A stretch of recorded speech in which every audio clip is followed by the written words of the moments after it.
And they'll tell you. There we go. We're live. All Hi, right. everybody. Welcome back to Word Balloon. It's Word Balloon Live on a Wednesday night. John Suntress here. I'm very happy to welcome the co-president of Archie Comics, a fine mystery novelist as well. He's got his hands in many different worlds. Alex Segura, everybody. How you doing, Alex? Oh, thanks so much for having me. This is cool. It's good to see a different person, just in these weird days where we're isolated from everyone. I understand, man. Well, I appreciate you coming on tonight and talking. And, we were actually just talking off the air. You were telling me, it sounds like you still have, despite the virus and the shut-in and stuff, a pretty full day of work every day. Yeah, I mean, the day job is at Archie, and that's a full-time gig, and it's a job I'm passionate about. I mean, working in comics for me is a dream. I mean, I grew up reading it just like everyone, probably listening to this did. And Archie was like the iconic character for me. Archie, Batman, Superman, Spider-Man. And then, writing novels, writing some comics and podcasts, and just keeping busy. The hustle is real. I'm hip, man. No, and I'm thrilled that things are working out for you in all the areas that they Thanks. are. I mean, Yeah. again, God, when you and I first met, you were doing marketing for DC Comics. Yeah, that was it's funny, you tweeted out and you were like, oh, he can talk about his 20 years of experience. And I was like, that can't be right. But it is, Sorry. It is right. Yeah, it is right. It's right. It is, yeah. I had more hair then. Go ahead. I'm sorry. I had more hair then, yeah. That's true. That's all right, man. That's all right. Actually, and then I know, shame on me, but I do have too much hair, and that's why the baseball cap has been a big part of Word Balloon Live. Yeah, no, you're good. Oh, thanks, man. Exactly. I got Reed Richards going though. I got the gray temples going. So eventually, I'm going to have to do full hair products, and I'll show off my graying at the temples like Reed Richards and Nick Fury. Just for men. No, I would never do that. Yeah, That's don't hilarious. Prior to DC, though, and I want to start at the beginning. You worked at Newsarama for a good time, right? Yeah, I was part of the comic trade press for a while. I was at Newsarama. Newsarama was my first comic book gig, and I was working at the Miami Herald as an editor, copy editor, and their website. And I reached out to Mike Duran and Matt Brady, who ran the site back then. Sure. And I said, I'm a fan. I have some journalistic background. I've been a reporter. Can we put these two things together? And they threw me in the fire right away. I think my first interview was Ed Brubaker about, we talked about Point Blank. Awesome. Which was a precursor to Sleeper. And I talked to Jimmy Palmiotti and Justin Gray about one of their early Wildstorm books. And I think Peter David about Young Justice. Those were my first three interviews. And then, I was kind of the number 3 guy. Mike and Matt did a lot of the heavy lifting, and they were the editors. And then when they needed something cranked out quickly, I remember there was one trial by fire where Matt was covering a con, and he was like, I'm going to just send you copy, and I need you to kind of fix it up and post it. And I didn't. He was like, okay, you passed the test. Now you're officially part of the team. And I started to make a little money. And then I went to Wizard. But what was funny is Wizard was the big competition then for online media, because Wizard had all the exclusives. So I'd get my Wizard subscriber copy, which would hit a few days before it was on the newsstand, and we would type the story up for Newsarama. So you kind of screw the competition, and then the competition hires you away. Yeah, it was cool. It was neat though. I understand. I talked to Gareb Shamus, very early on in Word Balloon. And I asked him, and I'm like, how do you, position Wizard, which, obviously was already a staple for a good 10 years, as far as I think comic fans who needed more than just going, the Wednesday Warriors and stuff, and wanted to read more.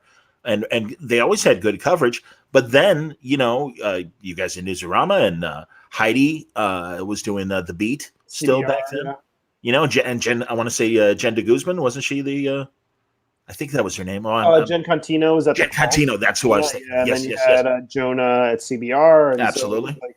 So, a new era. I think the issue with Wizard, obviously, it had flaws and problems, but Wizard was the moment, really, when they didn't evolve into the web, when they didn't create a competitive news site, and by the time they did, it was too late almost. When they didn't take those exclusives and transfer them to the internet, they just couldn't compete, because the print issue, once you have a copy, you can just regurgitate it.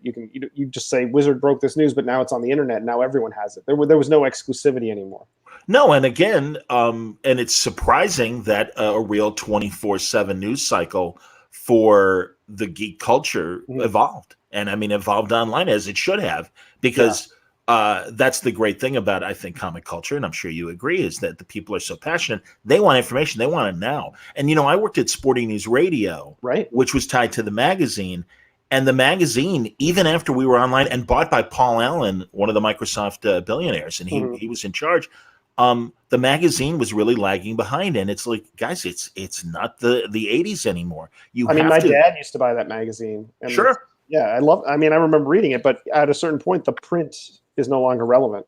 Right. Their news was always, a good 10 days old compared to, again, getting it at the moment online and stuff. Right. So let me go back to even the Herald. Were there any like big news stories that you remember while you were working at the Herald that were like, God, I can't believe, looking back, I'm a witness to history. For me in sports, things like what ESPN is doing right now with the Bulls. I mean, I was in the thick of that at my sports talk radio station, living that story. Were there stories like that for you at the Herald? Yeah, I mean, I was a reporting intern at the Sun Sentinel, which was the Broward newspaper, and then I transitioned to the Herald, and I worked on the international edition as a designer and editor, copy editor.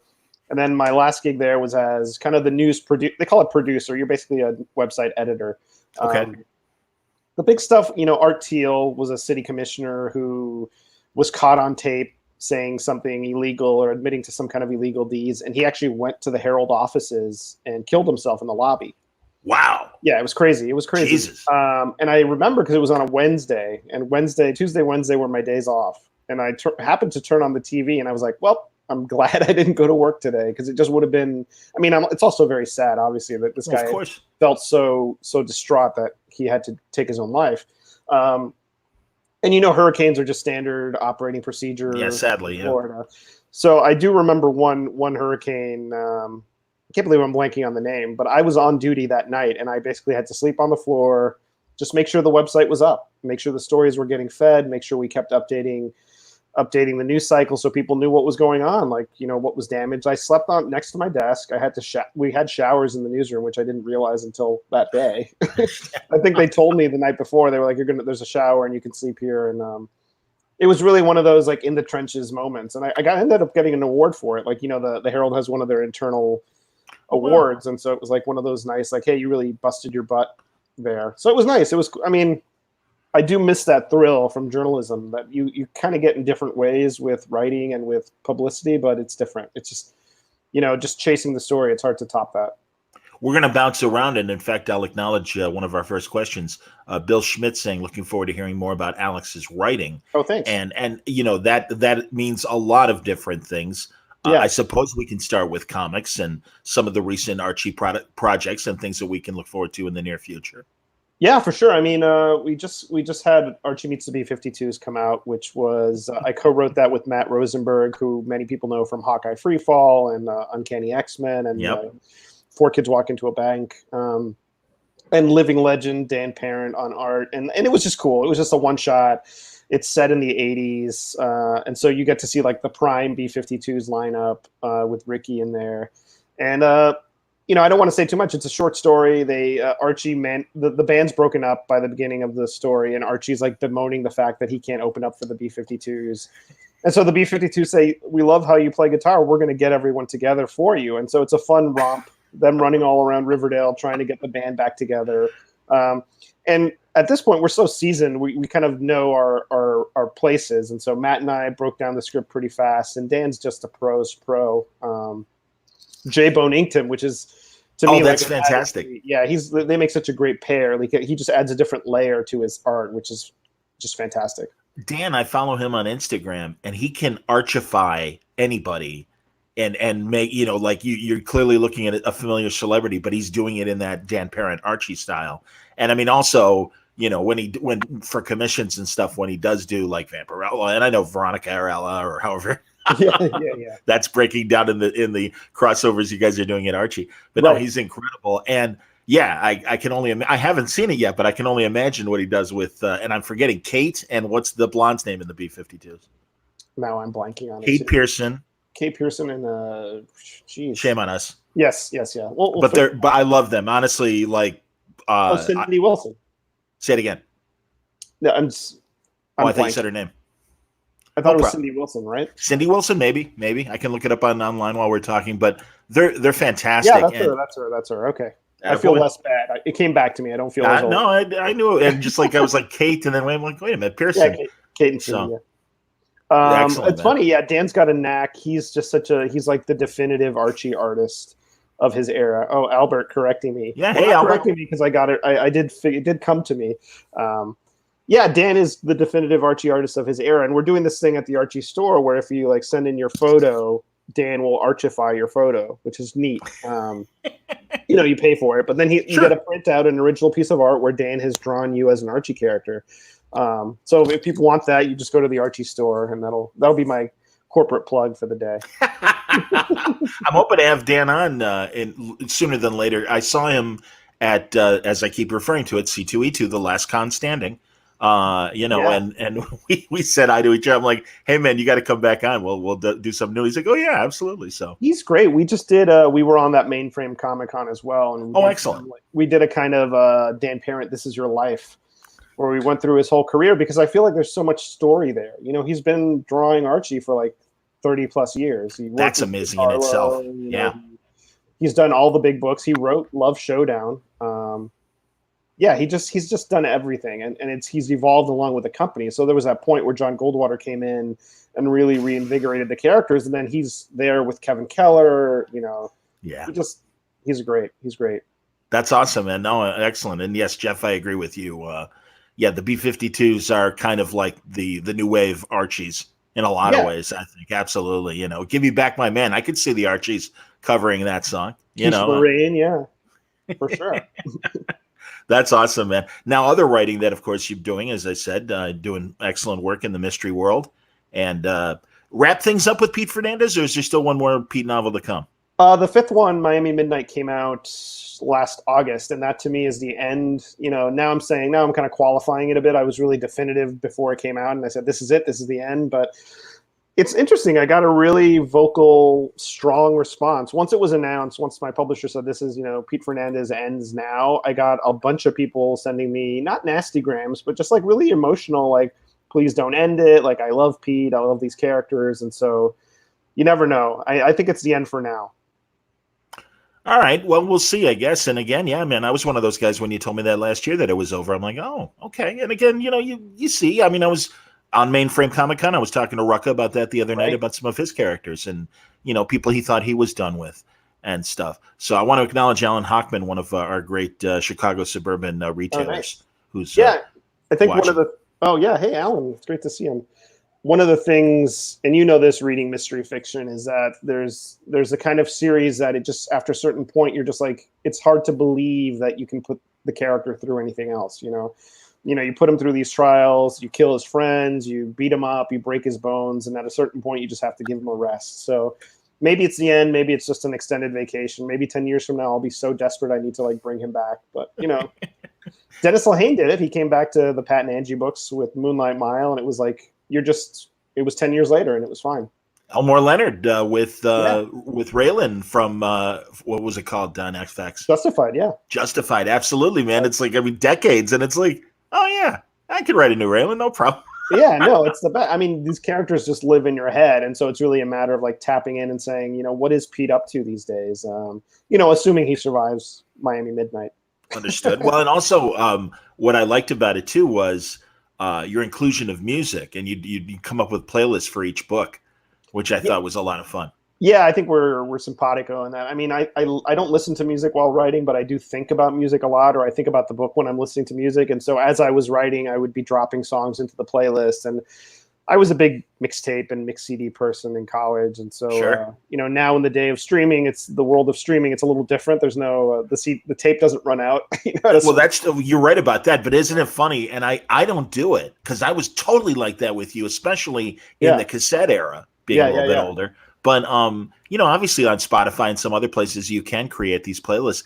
And I should do it more because I'm the same way, man. God, and people are you getting the same thing on Facebook? People are like, okay, name your 10 favorite albums. You don't have to give an explanation. And I'm like, I've done it a million times, and my good friends do it. And I'm like, oh, please, man, I'm making stuff. I don't have time to give you my list right now. I'm just terrible at lists. So by the time I upload it, I think I forgot about this Costello album, or I forgot about this Replacements album. Attaboy.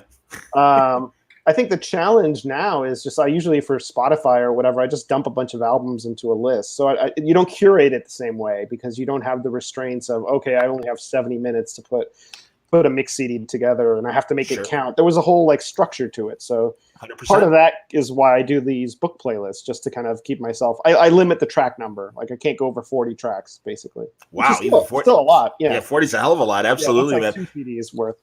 That's funny as you say CDs and stuff. I was like that with cassettes, where it's like, okay, you only got that much left. That's probably about 2.5 minutes. All right, I'll throw a Beatles song in there. I'll throw a Beach Boys song in there. Yeah, you'd always have like 3 or 4 songs that could fit in, like the 30-second songs. Like now I'm blanking because you don't need them anymore. But like even those album tracks are filler. You can just toss them in at the end. But that's so funny. No, you're right though, and isn't it interesting because I really do think it changes culture. These unlimited things like blogging and podcasting, and I mean, there are no limits. And I think in some ways it's freeing, but also sometimes having those restrictions may always make people be a little more creative in their choices.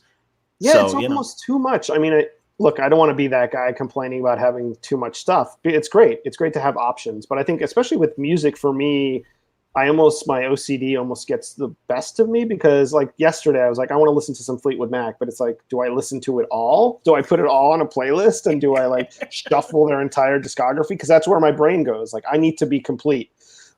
Whereas before you just look at your CD rack or your records and you'd say, this is what I have and this is what I can listen to. And if I want more, there's a process. Now there's no real process. You just download it.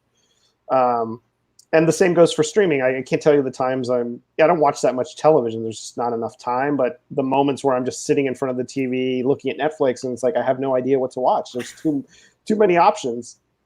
I should ask. I don't know if you. I don't think as because we've talked about other mystery novels over the years as well. And are you a Robert Parker fan? I am. Yes, he's great. Okay, massively so as well. I had mixed feelings about Wahlberg's Spencer attempt. I like it as a Mark Wahlberg film. It's not a Spencer that I recognize, but I liked it enough as a Mark Wahlberg vehicle, you know, cop procedural. Yeah, I mean, I haven't watched it. It's definitely in my queue. And what I liked about it is that it's based on one of the newer Spencer books by Ace Atkins, who's fantastic. Correct. And he really gets Parker's voice, but he also makes it his own, which I think is a challenge. Especially when you're filling in, you're just kind of at the will of the estate, and you kind of have to appease them, appease the fans, add something new to the mythos. It's a lot like comics, actually, because you know, in comics, it's how many comics are still written by their creators? Not many, just to create our own ones. But in terms of like long-standing IP, is Miami Midnight up for a Seamus Award? That would be awesome if it was. It would. It is eligible for a Seamus Award. Have you received any mystery novel awards yet? My last 2 books were nominated for Anthony Awards. Yeah. So what's the Anthony Award? Tell me about that. It's given out at BoucherCon, which is it's basically the San Diego Comic-Con of mystery writing, though on a much smaller scale. Mystery cons are much more low key, I think, than Comic-Cons. There's no cosplay. It's also much small. Like, you know, it's one of those things that's just at a hotel. It's not really in a sprawling convention center. But Anthony Boucher was a noted mystery fiction editor, like, you know, legend. And so they have the Anthonys in his honor. Blackout, my 4th book, was nominated for Best Novel. And the book before was Dangerous Ends was nominated for Best in Series, which was great. Exciting. Wow. It's literally one of those things where I was just happy to be nominated. I think I was competing with Megan Abbott, Laura Lippman, Lou Burney. It was just Murderer's Row, Jennifer Hillier. And I was just like, okay, I'm in the club. That's good. I'm happy. Excellent. I keep meaning to go to that one mystery novelist convention that's up in Milwaukee. What's that show again? Oh, Murder and Mayhem. Yeah. Murder and Mayhem. Yeah. It's on hold like everything else now. Of course. Yeah. You know what I love about that show? It's run by the people that run Crime Spree magazine, John and Ruth Jordan. And also the hard case paperbacks, correct? No, I think they do have a relationship with them, but they're not directly involved. But go on. Yeah, Crime Spree's great. Go on. Yeah, Crime Spree's fantastic, and that's just a passion project. And so what they do is it's a day of programming, back-to-back panels, and then everyone goes to their house and hangs out. Like all the authors go back to their house and just have a party.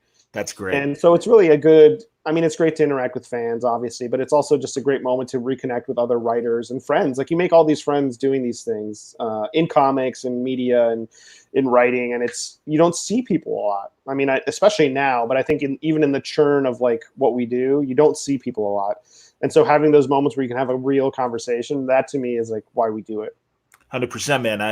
The few times that I've been invited to the Dead Dog Party after San Diego and stuff is always a great kind of chill, especially Sunday night where you're just like, and it's just, it's great seeing everybody. The Dead Dog Party are pretty hazy, and because I don't do it anymore. I just can't do it. Don't have the stamina for it. But those early ones, yeah, those were fun. It's always good to see people. I mean, that's a great point. Like just interacting with legends. Like, you know, I remember once I was at DC.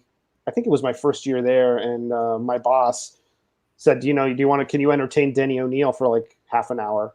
And I was like, can I entertain Denny O'Neil for half an hour? Yes, I can entertain Denny O'Neil. So he brought him in and he sat in my office and we chatted.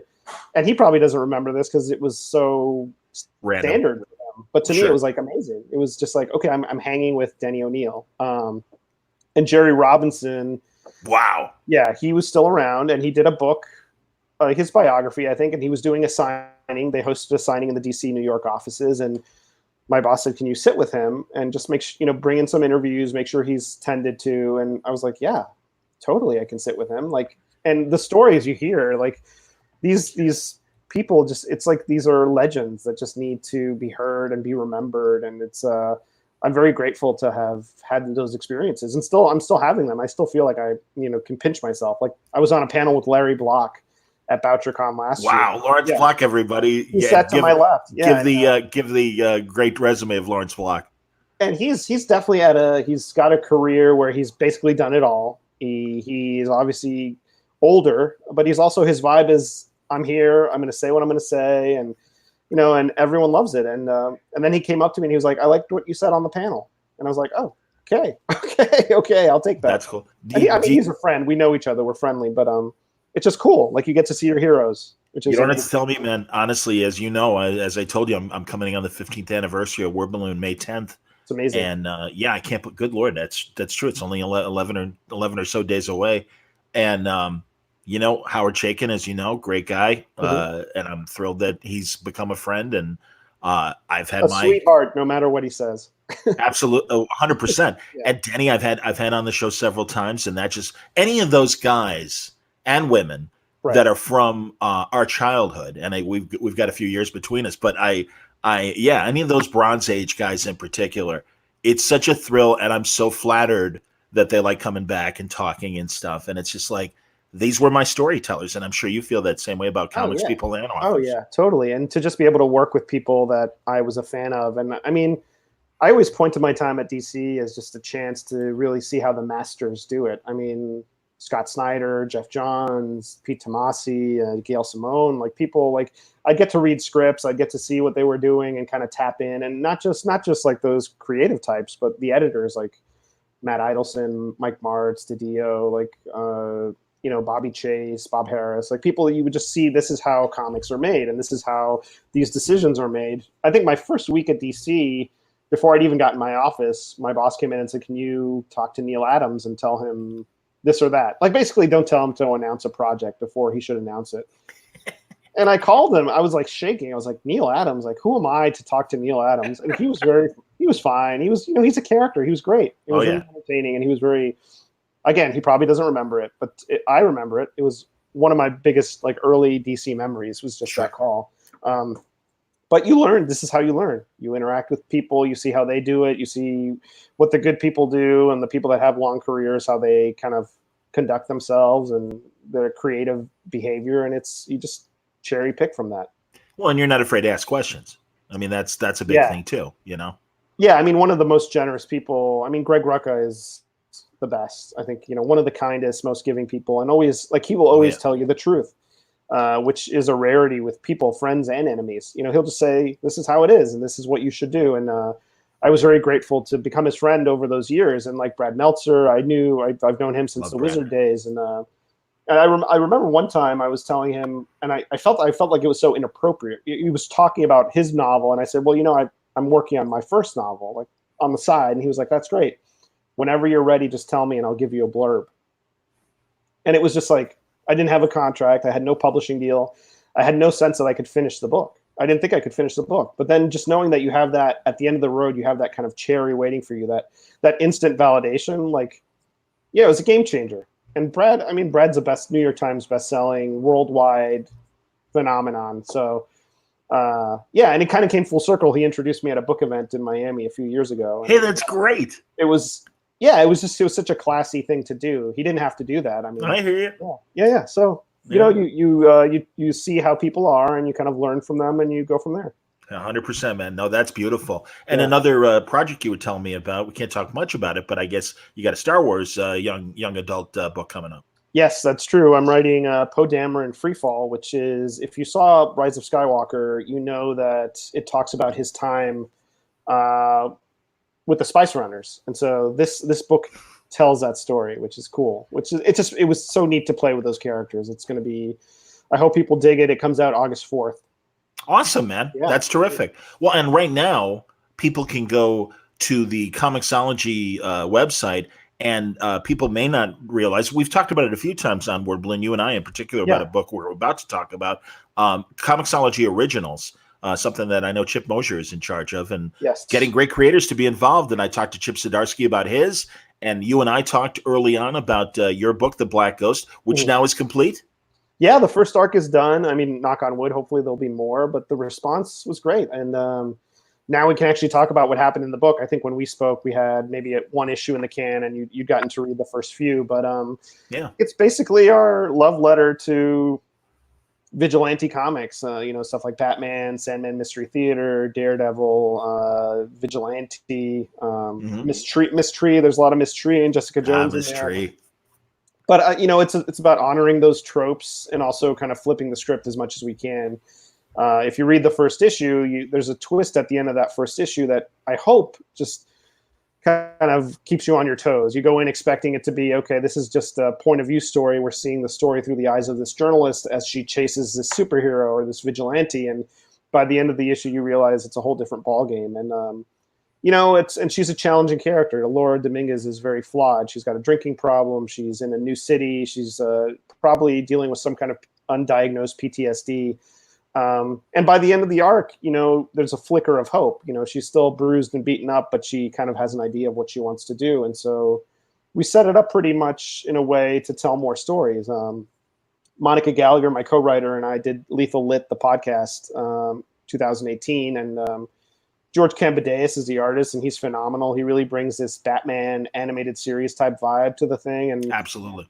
It's so funny because, and this, just dealing with stories, you have an idea of what a story looks like. And I know Monica and I had an idea that this is just going to be this grim and gritty and like as if it were penciled by someone like, Lee Weeks type, just very realistic John Buscema style. And then George sent in his samples and it was so much more poppy and cartoony, but not cartoony in a disparaging way, just cleaner and much more dynamic. And I was like, this is the fit, and this is what's going to make it feel different. It's not going to feel like one of many. It'll pop a little more, and it did. And Greg Lockhart, who I worked with at DC, edited the book, and so that was really cool. And he was so invaluable. And I think in creator-owned comics, the people maybe underestimate editors because they think, they're just shuffling the paper because the creator is the decider. And that's not really true. I mean, Greg was as much a part of the process as we were, giving notes and just kind of saying, let's do this and keeping the team going. And it was just a nice way to work. It was so fun to work with him in that way because we knew each other from DC as friends, but never directly working creatively. So, and Monica and George were great. And it's just, we're jazzed to do more and we're hopeful that we can do more. And people seem to respond to the character. So it was really our way of adding to the mythos, we have so many great characters now. We have our own that people can kind of read. When they go to Comixology, are they buying the singles or are they buying it as an arc or both? Both. You can get it as a trade. There's some extras in the trade. There's a foreword by me, and there's some sketches from George, just design pieces and little cool tidbits. And you can buy the single issues too. So I don't think they're on sale anymore, but Comixology does original sales pretty frequently too. Okay, and writing a comic. I mean, because you started with your novel first, right? Or did you start writing comics first? Which came first? Now I'm feeling old. Yeah, no, my novel came out first. Silent That's City what I came out thought. first. I was at DC when that happened. Actually, no. Archie, I wrote an issue for Archie. I wrote the Comic-Con issue for Archie, where Oh, Archie and his friends go to Comic-Con, and then I wrote Archie Meets Kiss, and then I wrote Silent City came out in 2013. So okay. yeah. And I was just going to ask the difference between writing comic scripts and novels and stuff. I mean, how I mean, I imagine that obviously the deadlines are quicker, obviously, with a comic book thing. Right. It's a different kind of mental muscle for me. I think with a novel, you are the absolute ruler of all things. You decide everything. I mean, eventually it's going to get to an editor, but Sure. it's your vision. So you can decide what the camera angles are, how much time you spend describing a certain thing, what the twist is like. And comics are the other end of the spectrum. It's purely collaborative. Even with creator owned, even if it's your character, you still have to collaborate with the artist. And in comics, you're really the screenwriter. You're writing the script and you're passing it on to the artist, who is then the director and kind of decides the visual look of the book. The colorist also plays such a key role in just like the tone and the texture of the visuals, and the letterer is dynamic and super important. So it's so much about the team, and it's so much about not only being excited yourself, which is important with a novel. You have to be excited about what you're writing, but getting the next person in the chain excited. So when I write something for the Black Ghost, I have to make sure Monica, the co-writer, is excited. So she's then jazzed and can add her parts. And then we need to make sure George is excited because he's going to be the one drawing it. So with a novel, not to minimize that, with the novel, you have this kind of absolute power. With the comic, it's so much more about collaborating, riffing off each other. And I love it because sometimes the result is much greater than the parts. You have this kind of, it's musical. You're jamming together and throwing your stuff together, and the final result is different from anything you would have done on your own, I think. Tell me about the cultures of both DC and Archie, where you've spent a lot of time at both. And Dan DiDio just stepped down. We all know that. And listen, no job is forever, and I realize that. And honestly, I always found more positives where I agreed with Dan's spirit and direction than things that I didn't think were necessarily the right moves. And I got to say, especially early on, when Dan became executive editor and eventually publisher, the concept of the DC Nation and the community that he built for DC that Marvel had for a long time with Stan's Soapbox and the whole idea of the FOOM and the Marching Society and everything that came before it and stuff. DC didn't have that. And Dan really kind of, I think, brought that, hey, listen, we all like this. This is great. All right, I'm here. I'm leading. I'm cheerleading. I can't help it. Yeah, that Dan voice you have. You can never fault Dan's passion. No matter what, whatever he said, whether you agreed with him or not, he was passionate about it, and he'd spent some time thinking it over, and this is what he wanted to do. And the energy that my first stint at DC, going from something like Infinite Crisis to 52 to 1 year later, it just felt like boom, boom, boom, like, just dropping hit after hit after hit. And he really reshaped the line then. And after, he continued to be fearless in how he shook things up. And I think you need that. I think even up to maybe the day before he left, he was doing stuff, I'm sure. Oh, God. Yeah, that 5G thing was in motion. Right. And obviously probably very controversial, both in-house and also from a fan reaction standpoint.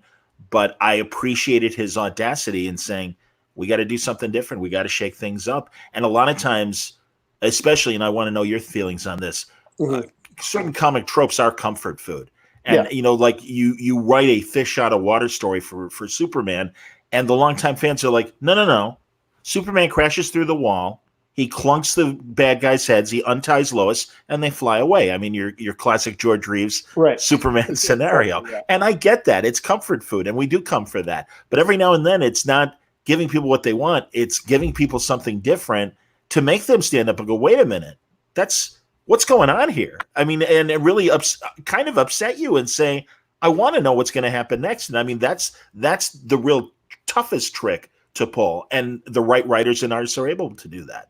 Yeah, and he just had this ability to really get the best out of the talent he worked with. And you could tell, I mean, he was a DC fan, obviously, but he was a Marvel guy too. And he brought a lot of that Marvel sensibility to DC, which is important. And what I also think is important is he was never afraid to admit he made a mistake, or that something maybe didn't land the way it should have landed, and we're going to kind of recalibrate and do something else. I mean, you have something. I got to come back right around the time the New 52 was maybe starting its second year. It was starting to get some. It had this huge launch, and then the dust had settled, and it had become this other thing.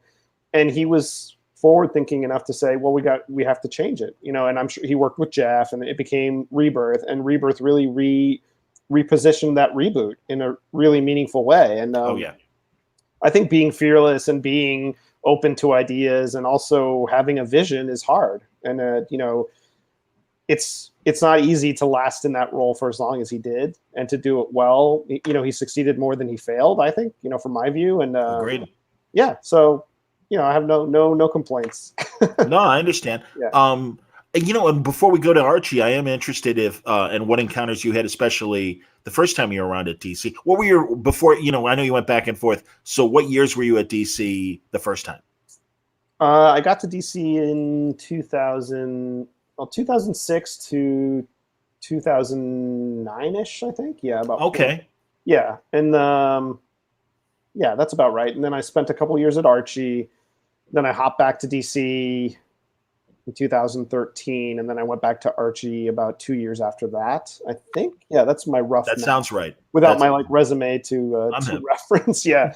So I think the challenge with the second stint at DC, as much as I enjoyed it, was they moved to Burbank, and I wasn't able to make that move. So it just made sense. And then Archie was willing to say, we don't want you to just be the publicity guy. We want you to do some editorial stuff. And that's what opened the door to running the Dark Circle imprint and more. Yes, absolutely. And I want to talk about the Dark Circle. Sure. I was wondering, though, how much you did with Karen Berger and Vertigo.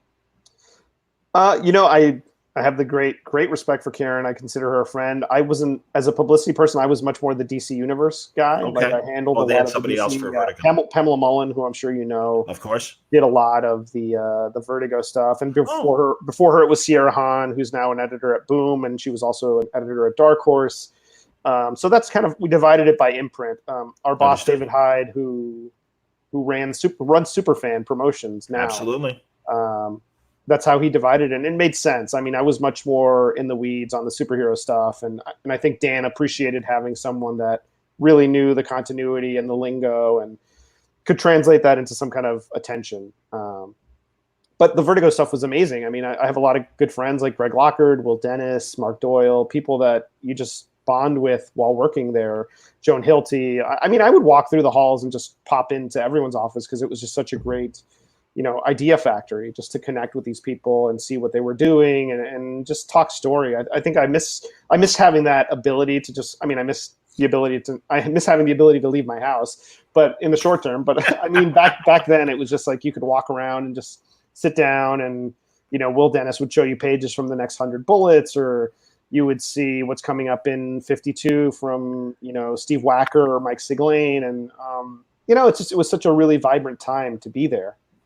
Hey, I'm a big fan of every name you just mentioned editorially, and it's been great because, as you know, because I would usually go to you for these requests. Right. DC was kind of tight with editors. Yes. They didn't want editors to do interviews. Yes. That's cool, man. Hey, no, I mean, part of being the publicist is you have to be the bad cop, and I think sometimes we did run into each other, but it was always in the sheepdog and the coyote kind of way. We fought that and we're friends afterwards.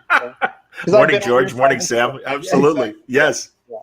You're killing me, man. That's awesome. That's true. But back to Karen. I mean, Karen's fantastic. I mean, we keep in touch today, and I think I just blurbed Ann Nesenti's new book, Ruby Falls, for Berger Books. So it's kind of like, It's just interesting how things change. It's a mystery book. I enjoyed it. But it was just neat, going from, being the publicity person to chiming in on this book that she's editing, and it's she's still got it. She's still got the taste for really great stories, really innovative storytelling, and I hold her in the utmost highest regard.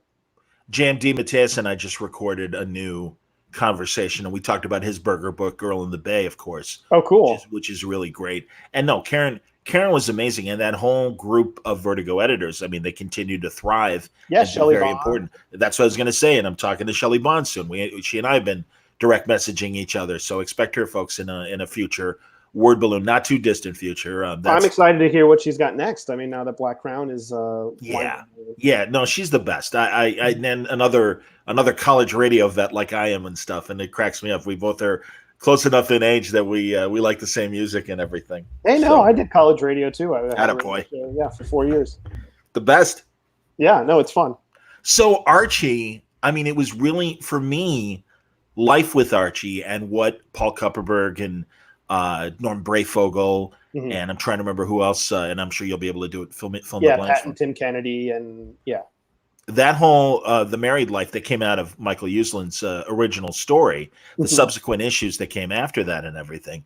That's like, I'm like, wow, look what they're doing in Archie. Yeah, and I hadn't been paying attention, and I'm like, man, Archie is really having fun with the IP and doing some incredible stuff, and then getting very creative. And I mean, obviously doing the tie-ins with Kiss and the B-52s, and even Predator, Alex DeCampi writing, that great story. And of course the Archie horror line speaks for itself. But I mean, it really was the first, just being such an Archie fan as a little kid, and going, wow, look at them as adults. What do you mean? Reggie's like going to be thrown in jail for withholding sources. He's a reporter. Moose is running for mayor. Yeah. Well, I think part of it, a lot of it all points back to when John stepped into the company, John Goldwater, and he gathered up the creators and he said, I want Riverdale to not feel like it's in the 1950s. I want it to feel like Riverdale exists today. Bring out your best ideas, get crazy, but remember who these characters are. Stay true to these characters. And I think that's a truism of Archie and the core five. That's also, you can also see with Superman or Batman or Spider-Man, these iconic heroes that you put them in a different situation and they're still those characters. You put Archie in a zombie apocalypse, you put Archie with Gene Simmons or facing off against a predator. As long as you write him as Archie, the story works. It's so bonkers, it still works. And so even an aged up Archie who's like dealing with, marital strife, job woes, like money problems, it's still Archie. And that's the cool thing, that it opened up this canvas of potential stories that didn't exist before. It was very much, I think if you read the comics that kind of preceded John's arrival, they were very much like riffing on the same song, which isn't a disservice to them. They were just very much stuck in that vibe of like, we're going to, he's going to the chocolate shop and he can't decide between Betty and Veronica. And those are timeless stories when done really well. Sure. But there's so much more to be done. And I think you saw the beginning of that. And that was 10 or so years ago now. Isn't that amazing? Because now, think about it. Brian Augustin and Wade are doing it in these great Archie decades stories that they did, starting with the 40s and now the 50s. I imagine a 60s story is coming. It's great. Well, I hope so. It's they're fun spins. And again, they're a little more serious in tone, but they are, as you say, they're true to the character. I think they're great. And also, of course, on the television side, good Lord. So tell me, Roberto Aguirre Scarza, a guy that first was on my radar back when he was working on Marvel Knights. Right. And he did the Fantastic Four story. Four, exactly. How did he get with Archie? And tell us what you can that led to the evolution of, Riverdale and the television explosion. Yeah, I mean, my first interaction, I knew Roberto as a writer, as a comic book writer. I first met him at an Archie Kiss signing in LA at Golden Apple. And he it was so surprising because he waited in line. He was such an Archie fan. He knew the character so well. He waited in line and got the book signed. And I was like, oh, wow, Roberto is a fan. And he is so passionate for these characters in a way that only a handful of people on the planet are. I mean, he just knows the characters so well.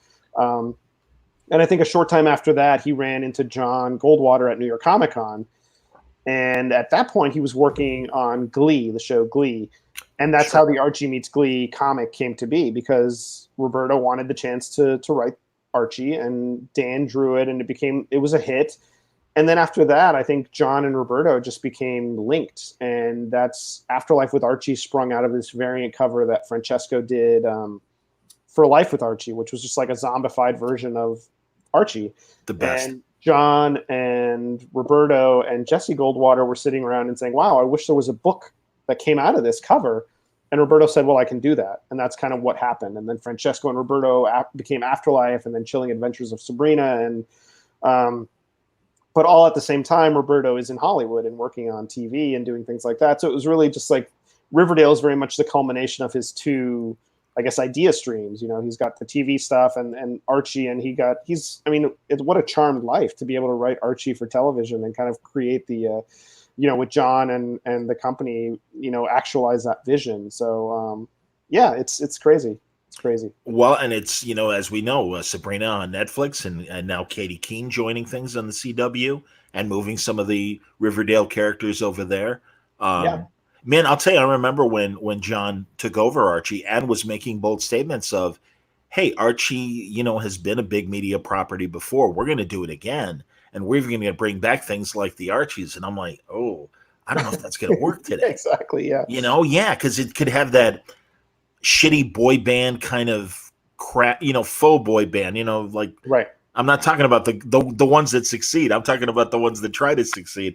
And I'm like, oh man, like I remember the great movie, and I do love this Disney movie from about 10 years ago, Sky High, with Kurt Russell and I'm going to name all the adults. Yeah. And actually, the girl who plays Killer Frost.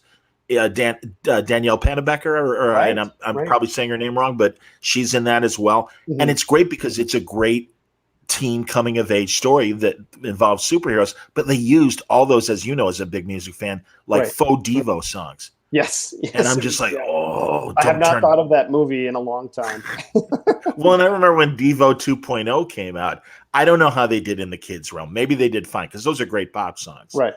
But the still, Monkeys, the New Monkeys, remember that? The New Monkeys, God, that's awesome, Alex. Of course I remember the New Monkeys, and it crashed and burned hard. But I really think incorporating them into Riverdale and subsequently into the other shows, the music works. And I mean, that's the thing, I think, starting with a really good concept, turning it into the great teen soap opera that it could have been, having the weird vibe of that Twin Peaks, and certainly what Roberto and Jesus, and now this is my thing. Francesco, we're coming up in the comic and stuff, and transferring it to television. No, it all worked. It all clicked together.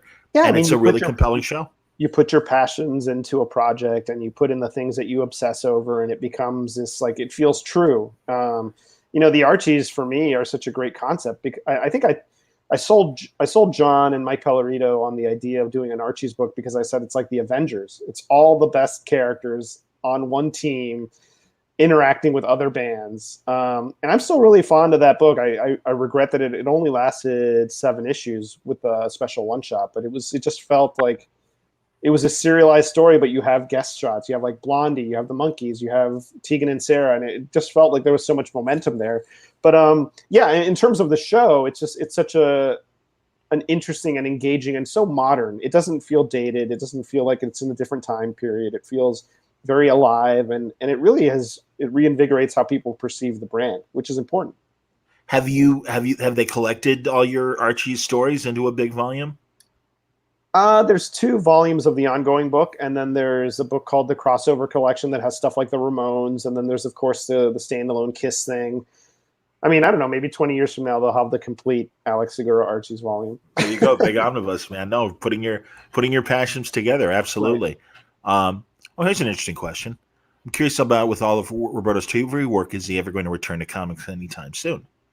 I mean, he is literally the busiest man in Hollywood. He's overseeing the 3 shows. He's got other projects. As anyone that watches Deadline or Variety sees, he's always getting something approved.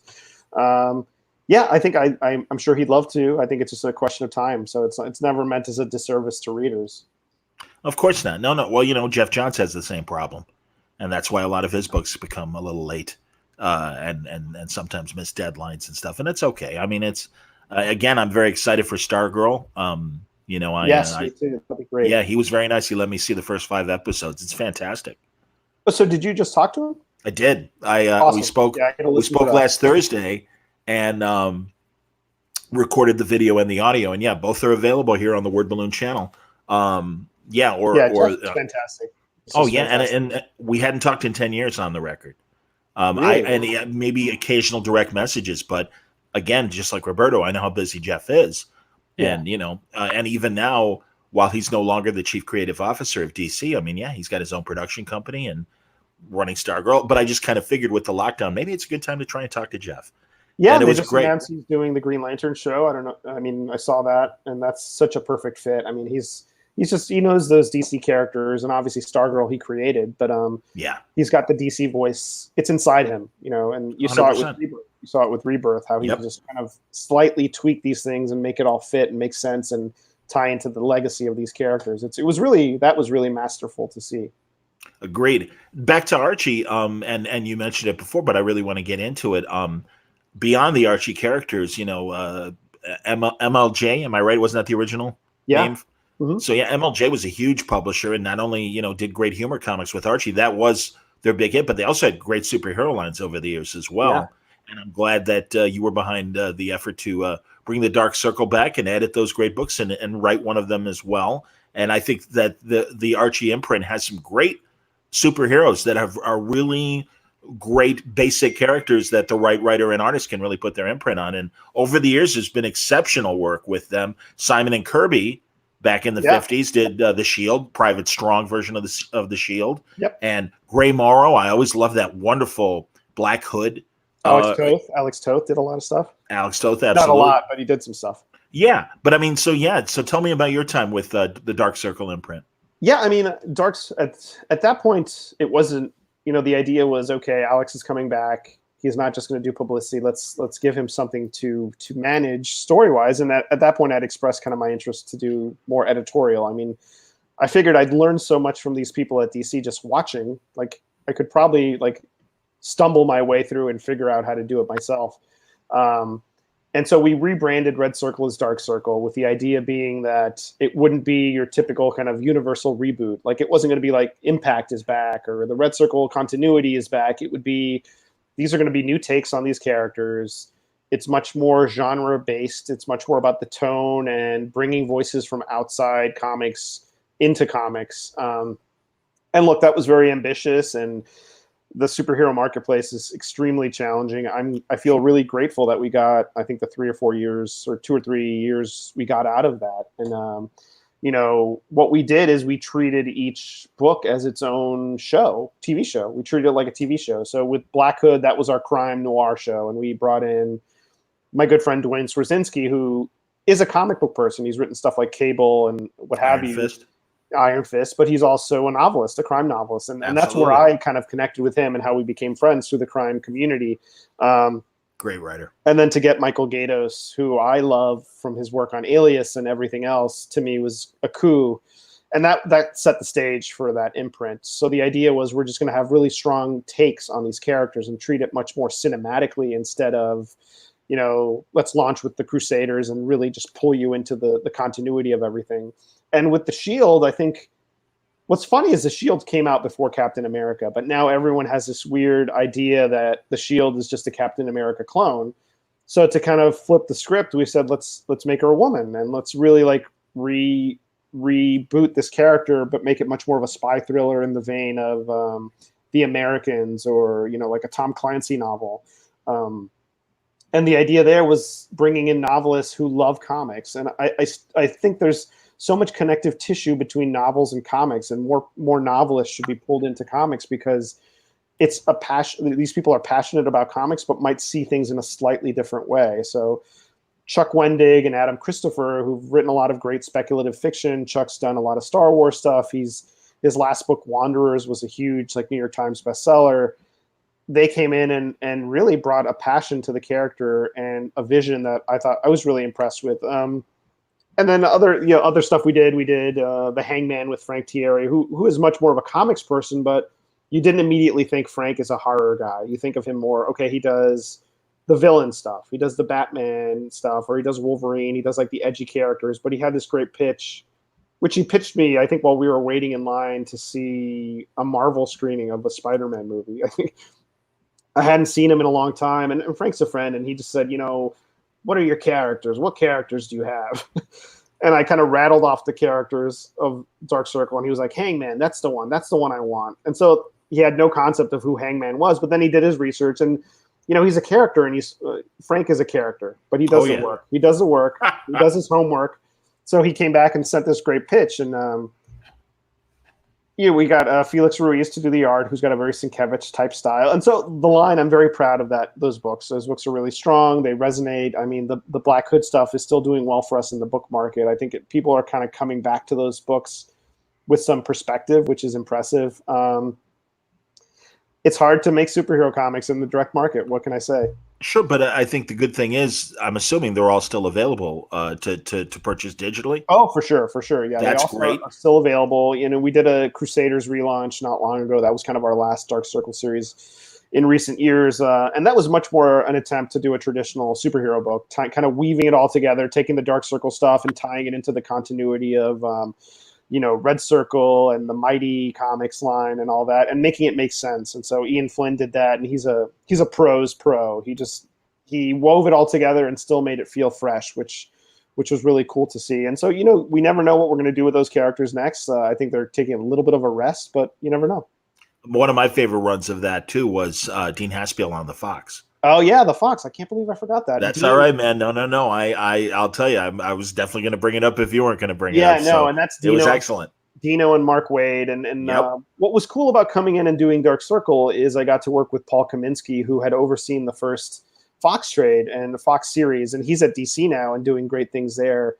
And to me, the Fox was kind of the funny Spider-Man type book, and you have Wade's great script with Dean's really bombastic passion for comics, and Dean is one of these guys that just loves superhero comics and has got that indie vibe, so you're instantly going to get a different take. And he's still jamming, he's still doing stuff like the Red Hook and that's all what that. I was going to say. I felt a lot of what he put into the Fox is going into the Red Hook in the best ways. And he's really doing those at Webtoons, if people don't know. That wonderful online comics imprint that I think is generating a lot of interesting stuff that is doing quite well internationally. And and the first trade is been printed by Image, so which is good. So if you're a print person, you can get that first collection in print. There you go. How's Archie handled the? I mean, it's called the pencils down moment. Yeah. As Diamond, obviously wasn't able to distribute, and I mean, it's a domino effect. If they can't distribute, you're not putting product in the pipeline, and obviously the stores aren't getting it. Getting new stuff. It sounds like maybe with curbside service, things are going to resume May 20th. I'm hearing. Yeah, that's what I'm hearing. The Diamond will be back later in May. And look, it's a challenging time for the industry. It's a challenging time for companies everywhere, and you have to kind of figure out what to do in the short term to get through this storm, and then pick it up again when things are back to normal. And I think you're seeing a lot of shifting in the industry. DC's got 2 new distributors. There's a lot of stuff going on, but I don't think it's necessarily bad. I think it's fine. We're just seeing people respond to duress. And I think at Archie, we're really lucky to have many channels where people can kind of get our product, like digitally on the newsstand, comic shops. We have a really vibrant backlist in the book market. So I think it's really just about weathering the storm, making sure everyone is doing the best we can, keeping people aware. And people respond to these books always, but also especially during these challenging times. Like, we want to make sure that people have our product and can engage and have a little escapism. That's, if there's ever a time for like a classic Archie book, it's now. I completely agree. And again, thank God for the back catalog that you offer over at Archie. Yeah. As DC has responded by coming up with 2 new distributors, has there been any concern of that in terms of Archie and like whatever the status quo is? Because I mean, the direct market, I mean, it is a challenge, and the way that system is set up. Hey, and I'm the first one to agree with the people that have said, Diamond really helped keep things going at really, really previous tough times. So I'm not suggesting anyone should abandon Diamond, but are there, again, I mean, do you think that there are still distribution issues that should be addressed in comics today? Well, I mean, there's literally the issue is, we've got everything shut down, but that's not just distribution. That's just like a government issue and it's a health concern. Of course. But I'm saying it seems, forgive me, I'll clarify a little bit more that, I mean, obviously this terrible dramatic moment has probably, amplified maybe the flaws in the system and stuff. And again, maybe that's a perception on my part. Yeah, I think our big concern was let's be as communicative as we can to retailers and let them know what we're doing. And you'll see if you scroll through like our social media, Archie has been very proactive in telling retailers what we're going to do and why we're going to do it. You know, we're a unique publisher in that we have different audiences and different channels. You know, there's people that pick up Archie books in the bookstore for different reasons than the person that goes in on Wednesday to pick up their comics. And, you know, we have to serve those people, and we also have to keep, you know, doing what we're doing. So I think our big goal is try to be as supportive as we can of the retail community. We love comic shops. They're so important to everything we do and everything our industry does. And also making sure that they know what's going on. You know, we you know, a lot of publishers have bent over backwards to make things returnable and to also like try to make this transition back to operations as easy as possible. And we've been part of that. You know, I think our stuff through June is returnable.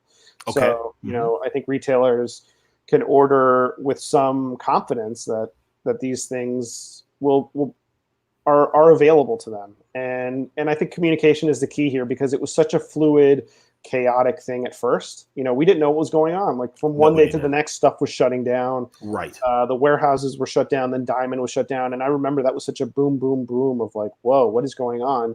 And now we've reached a little bit of a plateau. And I think we can kind of see ourselves coming out of it. Not us as in Archie, but I think the universal us. Agreed.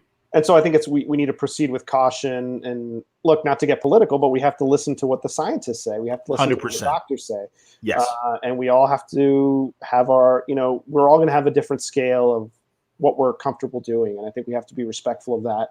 And so the challenge for Diamond, I think, was, you know, a health issue too. Like we have to protect the retailers. And if they're shut down in a certain state, we can't really service them if our warehouse is shut down. Of course. You know, it's just communicating, making sure we're in touch with Diamond, making sure we're in touch with the retailers, with our customers, and also doing the best we can. I think there was a stretch where, you know, we were willing to send stuff to retailers that wanted them, that were still open. You know, we have our own store, we have our warehouse, we were able to do things like that. So I think it was just communicating and making sure we were engaged, and we're still doing that. Understood, and I'm glad you're doing that. I wonder too, are you doing anything like, you know, we mentioned the Mainframe Com last week. I appreciate you coming on here. Is Archie reaching out in any sort of video or audio way? I mean, you're an old podcaster. You know what you're doing, and I know your plate's full. But I mean, is there any thought to kind of keep? And again, the good news is we are only about 3 weeks away from Diamond being back in business. But yeah, maybe as people are still kind of dealing with having to stay in and stuff to have the Archie brand beyond social media and maybe do like media things like this. Yeah, I mean, one thing that's not a media thing, but that we've been trying to do is provide more classic content digitally, especially like tied to our 80th anniversary. And this is something Mike Pellerito, the other co-president, has been spearheading, just making sure we've got enough classic content, themed classic content out there. So is it this year or is it next year? Next year. But next year's the 80th. Holy cow. The road to the 80th anniversary. But in terms, we haven't announced the details yet, but we will be doing kind of like a video spotlight series. I've done a few mystery events with authors through Crowdcast, and so that's worked really well. So we've thought about just doing one-off things where different books can be spotlighted. And I think the Dan Parent interview was very much a dry run for that. Like, I love doing inside, actor studio type interviews with people, just really getting into the weeds and talking just like this, like a conversation. I hear you, buddy. And so doing stuff with that, with our talent, and really like bringing the fans in to directly engage, I think that's something we'll do. And we may continue doing it after this is done, I hope. Well, that's kind of how I feel about doing the live streams as well. Is I think this will just be part of the mix of what I try to do here with the Word Balloon channel. And that's why I'm glad we're talking. And it's great. Absolutely, man. I'm trying to think now. What else? Oh, well, also in getting back to the digital project, that's awesome that your guys are moving towards the 80th anniversary. Yeah. So 1941. And again, I guess that makes sense because that was the first Wade and Augustine miniseries to reflect that as well. Yeah. And I love, I was going to ask about first I was going to say, I love the idea that Archie has always been part of the media mix beyond currently with network television and streaming. And I always like to point out whenever I talk to somebody involved with Archie or even a fan of Archie, back in the 40s, old time radio and stuff, the Archie sitcom during the comic book era was running for 10 years. Yeah. 10 years. Yeah, I mean, every decade has some kind of Archie media component. The cartoons you have. Yes, love the cartoons. Yeah, the cartoons were fantastic. So I think Archie's ever present, and I mean that was my introduction to comics and my introduction to learning how to speak and read English. It was so. Oh, did you grow up, Alex, in a predominantly Spanish-speaking house? I spoke Spanish first, and then you start speaking English. My parents are bilingual, but mostly Spanish. My grandparents spoke Spanish, so that was like a big part of my life, and is still a big part. But yeah, Archie was the doorway to a lot of just American culture that you don't see in Miami, which is very much a Cuban Hispanic neighborhood. Understood. Like things like a chocolate shop. I was like, what is that? Just stuff like that, and you want to be with those kids. That's what Archie presents, this idealized, very cool world. Absolutely, man. And back to distribution, one thing I wanted to ask about was how prevalent is the supermarket distribution still? Because I always found that fantastic. And I remember a Newsarama story acknowledging maybe Betty and Veronica number 275 or whatever issue it was. It was definitely a landmark number. Right. And somebody was scoffing and like, why are we talking about Betty and Veronica here? And somebody responded back with, and I might get the numbers wrong, but it was like, Archie sells over 250,000 copies in supermarkets all over the country. Man, we're not, maybe we're not, the DC and Marvel in the direct market, but we do just fine, thank you. And it's like, yeah, they do. Yeah, I mean, the newsstand was, I think, in the 70s, it was the primary venue for comics. Of course. Even as a kid, for me as a collector in the 80s and 90s, I'd still go to like the pharmacy or to Publix, the grocery store, and pick up comics. And Archie's really held on to that. You can still find the digest at checkout, and you still see it at Barnes & Noble and other places. And that's really our one channel that we've held on to that not a lot of other comic companies have. And so that's really important to us. And it's a whole different channel. It's a whole different kind of audience that you're servicing. And that's mainly classic Archie for us. 100%, man. No, and I, in fact, that's where I discovered Life with Archie, was the oversized magazine. Right. Yeah. Yeah. And I'm just like, oh, look at this. What is this? And again, the digest, good Lord. I mean, and I'm sure, did you have older brothers and sisters? No, I'm the oldest. Okay. Cause I had older cousins. And, staying over and stuff, they would, especially the girls would, pull out the Betty and Veronicas and stuff. So that's what hooked me into Archie. And then the digest. I remember many a summer sitting down, at the beach with an Archie digest and stuff, and it's just chilling and escaping. Comfort food. There's no continuity. I think, as much as we do stuff that's much more in tune with the direct market and that kind of storytelling, there's still a lot to be said for that sitcom style of comedy. And Mike Pellerito's told me this too. It's much harder to tell a funny story than to tell a sad story. It's much harder to have a joke land. And that's the challenge. That was a challenge, like writing my first Archie story, is making it funny, it hitting these notes. And that was really when I first started to check the credits of comics, when I was reading digest stories, because then you start to realize, oh, I like this artist. I like when Dan DeCarlo draws the Archies. I like when Harry Lucy does it, or Sam Schwartz draws Jughead, and that it's this whole. It really gets you in the comic mindset, and then a lot of people graduate from Archie to the core superheroes. But you don't need to do that now, because I think the breadth of material that we publish is all over the place, which is great. You have the classic stuff, you have horror, you have more teen romance. Like the backlist is, to me, so varied and vibrant. It's really, not to pat myself or pat us on the shoulder, it's really John's doing to really like kind of open the floodgates and say, let's try something else. But it's John's vision that allowed you guys to like get creative. And also, I love how Archie has always employed veterans from the big two. Mm-hmm. And, Paul Kupperberg writing Life with Archie, and Al Milgrom being on the books, and, certainly, and now I'm blanking, Tom DeFalco, of course. Writing some really fun. Yeah. And of course, the great Norm Brayfogle. Yes. And I'm glad that he was able to stretch his muscles in a different way before his tragedy and everything. So sad. Yeah. Oh my God. Jesus. And I mean, man, I think we all were rooting, much in the same way that Frazetta was able to come back from his stroke and incredibly learn how to draw with his left hand. Yeah. Because he saw the right doctor and said, hey man, the talent's up here. These are just tools. And this could be a tool as well. Yeah, so yeah, it really was heartbreaking with Norm, and I'm glad that again he got to stretch his muscles in a different way and do some amazing Archie stories. Yeah, I mean, he was the definitive Batman artist for me as a fan. Just those that run with Alan Grant, and just he Yes. really like defined the style for me as a reader. So I go back to those issues pretty frequently. Agreed. While we're talking about different characters and stuff, we did mention in the back and forth and everything that we might talk about. We've in the past, I know we've talked about your love of Spider-Man. Oh yeah, Tell me about some of your favorite DC heroes. favorite DC heroes. I mean, I was always a Batman guy. I was always, I love I can understand the appeal of Superman, but Batman was always the one for me. And just everything, not just the modern stuff, but the Bronze Age stuff. I feel like Jerry Conway's run is very underrated. Doug Mensch stuff right before Crisis. Yes.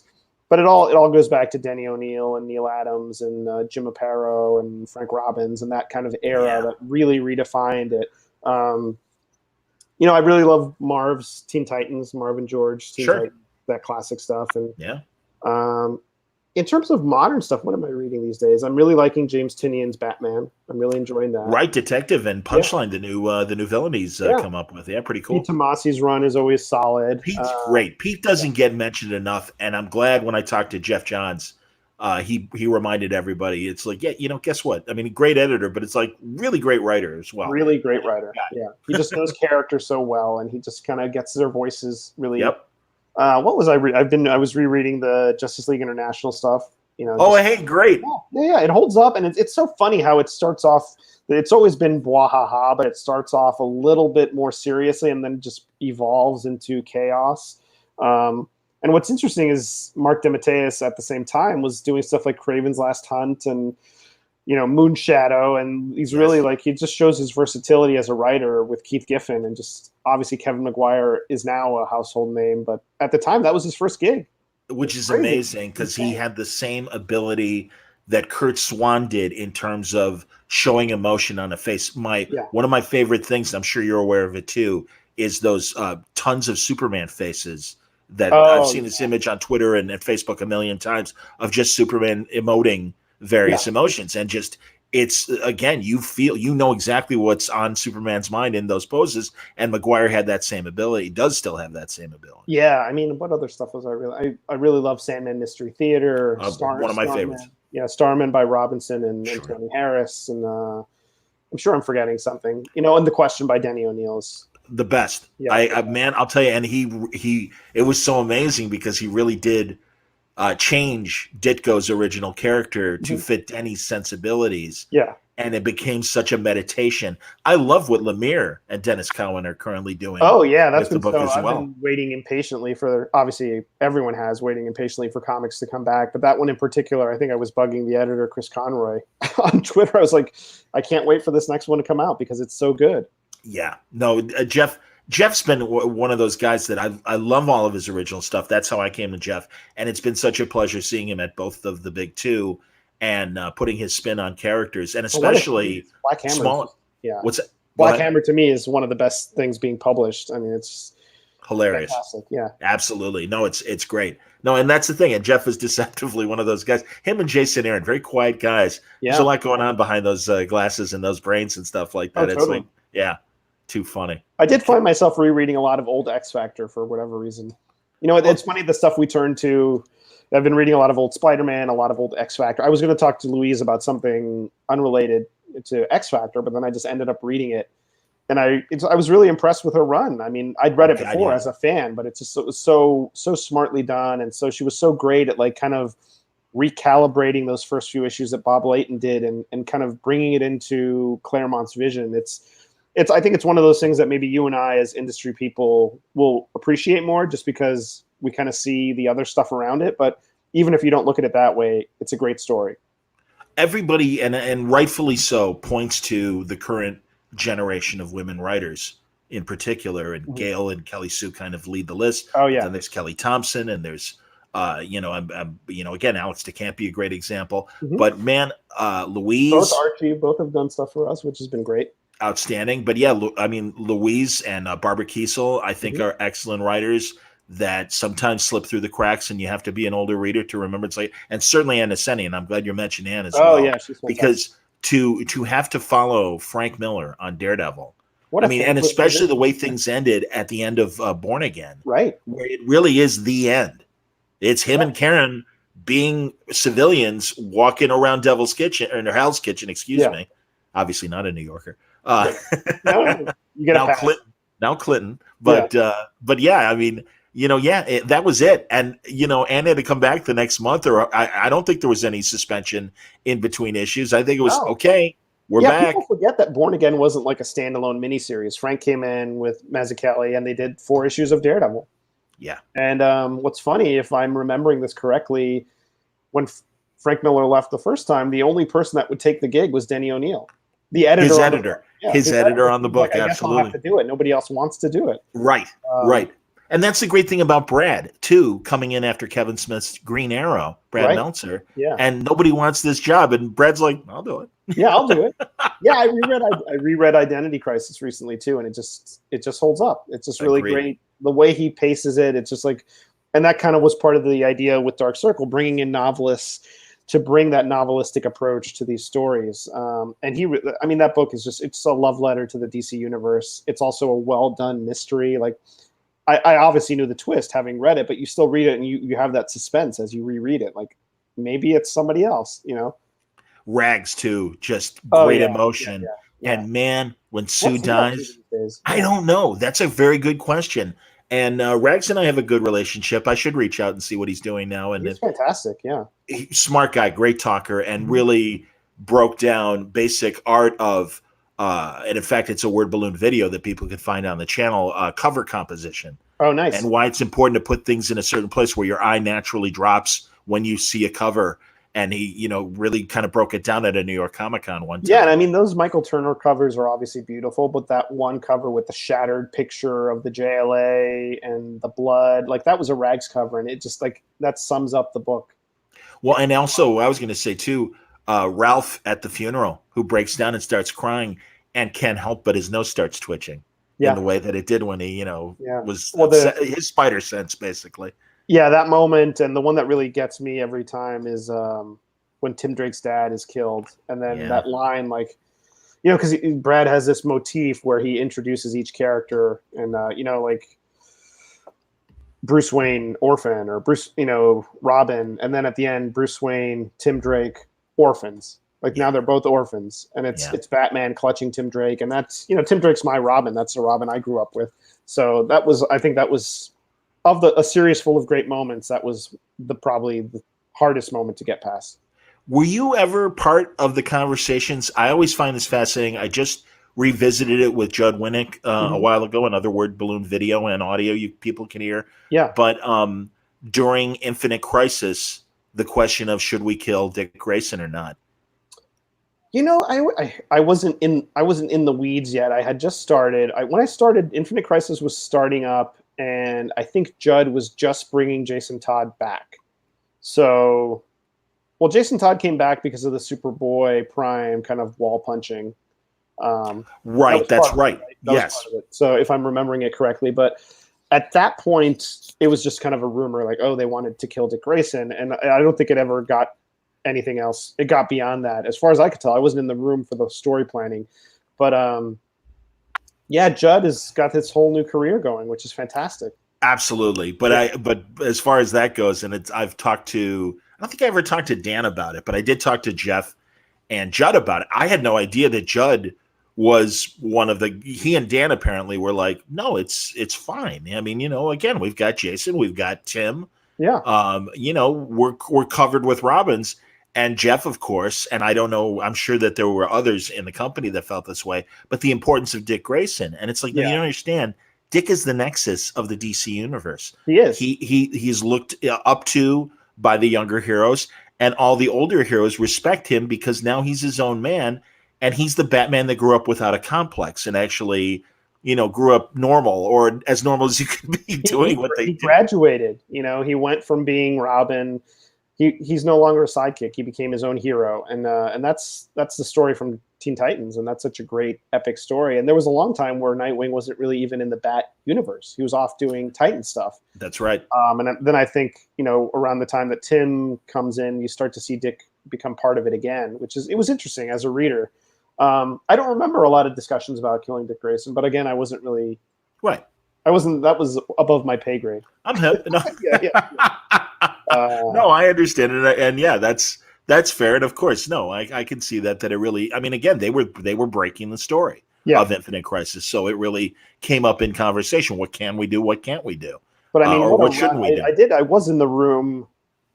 I did get to sit in the room for some of the 52 planning stuff, just as kind of the publicity person to see what was coming up, and that was amazing. I mean, you have Wade, you have Rucka, you have Steve Wacker, you have Grant Morrison, Jeff, you have DiDio, and Keith Giffen. Everyone forgets Keith Giffen. Absolutely, doing the breakdowns so that the various artists knew what to do and speed up the process necessary to do a great weekly book. Absolutely. Yeah, and then you have J.G. Jones doing these magnificent covers. It's just like a beautiful, like that's the kind of book that just like holds up amazingly. And it's a year without heroes. It's such a great concept. And I just remember not being in the trenches, just doing the publicity stuff for that book was, just seeing the frazzled look on Steve Wacker's face every day, just trying to get a book out every week. Like he had this cabal of like fast artists like Chris Batista and guys like that would just crank and crank and crank, and they made it. And then at some point during the run, Wacker left. That's what I was going to say. Siglain came in. Mike Siglain took over. Absolutely. That's a thankless job. Yeah. Didn't miss a beat. He just kept it going.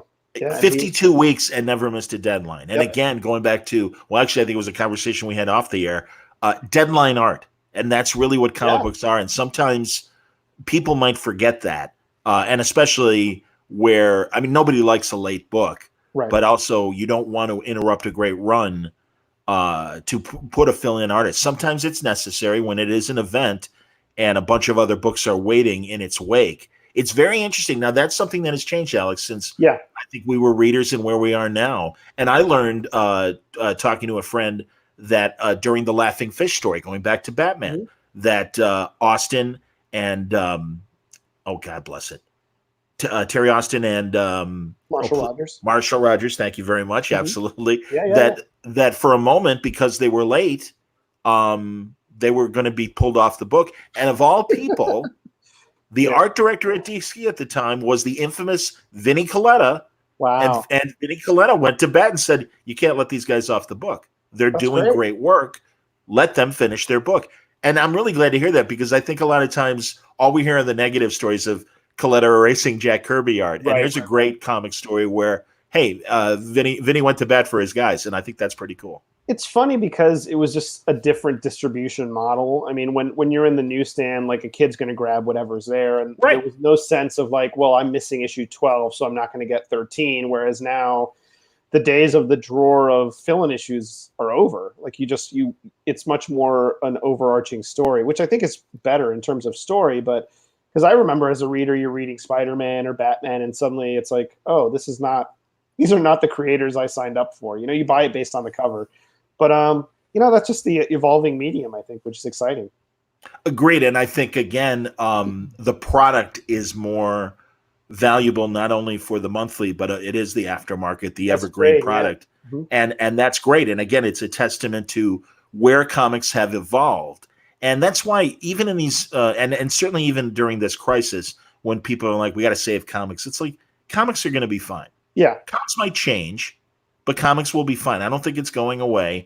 And it's interesting. I was going to ask you, and this is a good opportunity to ask, is have you guys noticed an uptick in the publishing side because of the success of the TV shows? Oh, yeah. I mean, definitely the awareness is higher, and there's certain, in the same way that something like when there was a Watchmen movie, you saw a huge uptick in the Watchmen graphic novel sales. And that dates me too, because I'm thinking about the movie, not the TV show that just came out. But, we saw people move towards certain trades, like the first Chilling Adventures of Sabrina or Afterlife with Archie or Archie Volume 1 by Wade and Staples. Like our core backlist, saw an uptick, and people just want more stories with these characters. And that's all you can ask for from a media tie-in. That's great, man. Well, listen, I think we can wrap up, and I just want to say thank you. This is great. Alex, it's always a good time, whether we're post San Diego and hanging out somewhere, eating dinner, or on the line audio wise, and now face to face video. So this is we didn't even talk about Star Trek. It's true. Do you have any thoughts on Star Trek, or is it? I'm behind on Picard, so I don't. I know. Oh, when you're done, I want to talk to you. That's yeah, fine. we definitely need to talk when I'm done. I'm about. I think it's pretty telling that I watched 2 episodes and took a break. I think those first 2 episodes are remarkably slow. Like, you love the characters, but you're like, nothing is happening. And then I watched 3 and 4, and I was much happier. So we'll see where I'm at the end of the series. I look forward to when you finish all of them. And again. For and people are sick of me saying it, I will watch Patrick Stewart walk through a room and do nothing. Oh yeah, and especially if he's called Jean-Luc Picard, I'm there. And and again, I'm glad that the show exists, and I look forward to see what they do in the next season. I have my issues with Discovery, but I remain optimistic that I will find things to like about the next season, and we'll be watching. No matter what, even if I don't like it, and I don't hate watch, but I literally watch every week with the hopes of, well, maybe I'll like the next episode. Yeah, I mean, I have a big logic problem that you see early on in the series, and I won't take up too much time, but there's literally, it's all good, man. No, there's literally a moment where Picard's Romulan assistants or caretakers say, well, why don't you get the crew back together? And I'm like, yes, get the crew back together. Like, no. And then he says, no, I don't want to bother them with this. And then my thought was like, this is exactly what they would do. Like, they would come together and help you. Absolutely. And so I'm hoping that gets explained to some degree, or, eventually it'll resolve itself, because I'm sure everyone will cameo. But that, and I was wondering, where the hell is Beverly Crusher? Those are my 2 big questions. I understand. And I think those are questions that everybody watching had as well. But yeah, I mean, really, no, we can't afford it for the budget to bring everybody back. Yeah, so therefore, here's but some new people. In terms of storytelling, I mean, it's a good show. I'm entertained, so I don't want to. It's a well shot show. And that's not condescension when I say that. It really is. And I would say the same thing about Discovery. Right. I look forward to talking to you about all the episodes. And again, I don't want to spoil and everything. I'll let you discover for yourself. Yeah, no, I'm excited. The last one I saw, you see 7 of 9 pop up, which was cool. Yep. Really neat stuff. No. So, yeah, we got more of that to look forward to. And, hey, man, congrats on everything that's going on with you, both in and out of Archie. Black Ghost, a Comixology, are they called originals? Yep. Mm-hmm. Comixology original, available now. Lots of other back catalog Archie stuff from Alex, available as well at the Archie website. But also call your local shop, see what they have in their back catalog, and absolutely try to get it from them first.